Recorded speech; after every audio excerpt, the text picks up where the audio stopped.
Hei, hai să vă arăt și vouă ce comandă mișto am primit astăzi de la CM Beauty. Am primit aici foarte multe mostre, dar și produsele pe care le așteptam de ceva timp, cele de la Infinity. Fondul de ten pe care deja am reușit să-l testez și îmi place maxim, rezistent la transfer și arată foarte mișto pe ten. De asemenea, anti-cearc, care este unul fără transfer și natural. Urmează să-l testez în perioada următoare să văd cum se așează pe celelalte tipuri de ten. Aici avem un gel de sprâncene pentru fixare și ridicarea acestora în cazul în care aveți sprâncenele mai rebele. De asemenea, avem aici o mascara pentru gene curbate și volum. Îmi place periuța acestuia, că este una mică și nu mă murdăresc.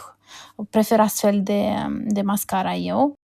De asemenea, avem aici o cariocă, un marker de sprâncene care este rezistent la apă și îmi place foarte mult că are 3 vârfuri așa, astfel încât poți să desenezi mult mai ușor firele în cazul în care te grăbești. Cel puțin pe mine îmi place foarte mult să folosesc astfel de carioci.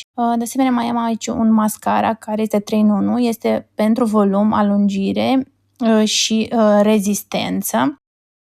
Și pudra lor virală și aceasta este o pudră compactă, catifelată, cu un finisaj foarte natural și se poate obține o acoperire în straturi. Se simte foarte bine pe ten, am reușit deja să o testez puțin.